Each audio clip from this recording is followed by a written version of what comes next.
Go on, then. Can you tell me more about the Seekers?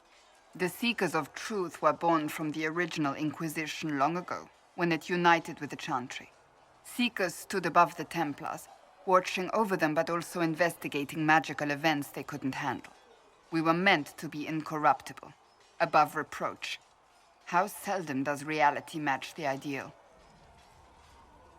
But what are Seekers, exactly?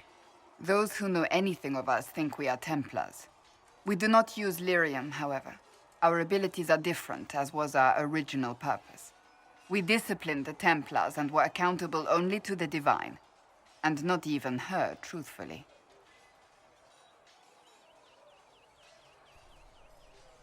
So, the Seekers commanded the Templars?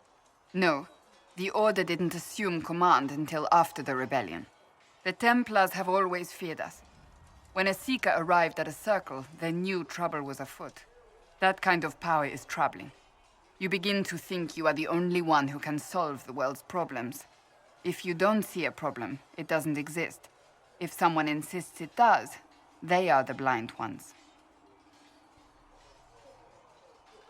Do you think that kind of problem could ever be fixed? Possibly. Though the Seekers themselves would need to change. They were clearly not willing to, even though they abandoned everything they stood for to avoid it. In my heart, I believe they can still be salvaged, but not by their own hands. You mentioned that Seekers have different abilities than Templars. Entirely. A Templar's abilities come from lyrium and are designed to hunt mages. Ours come from ritual and many years of dedicated training. We cannot be possessed by demons and are immune to mind control, useful considering our role. Seekers can gain other gifts, though that depends on the individual. What kind of gifts do you have? I can set the lyrium within a person's blood aflame. Both mages and Templars bend before my will. Some Seekers use it to interrogate, others simply to paralyze. Once there was a Seeker who could use it to kill. That particular gift is considered rare. Why did your order turn against the Chantry? We originally united with the Chantry through a treaty that stated they would keep mages under control. It was felt Most Holy had tacitly allowed the Circle of Magi to vote on its independence, thus breaking the treaty. The Seekers saw themselves as justified, and they led the Templars into a war of righteousness. You sound like you disagree. We knew what was happening at Kirkwall, where the Mage Rebellion began. We looked into reports of Knight Commander Meredith's harsh treatment of her charges years earlier. But we found so many shocking cases of magical corruption, it was decided her actions were justified. If we'd been there when it happened, if we'd looked harder at the root causes...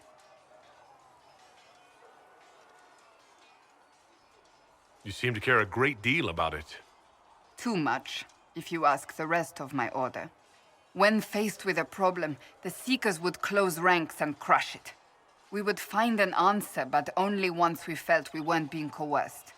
The moment the mages voted for independence, our response was predictable. It was difficult to watch. How does someone become a Seeker? Most Seekers begin training in their youth.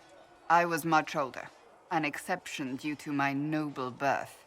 We train rigorously for years. Our bodies and minds must be elastic to undergo the vigil, and most fail even then. Is the vigil some kind of initiation?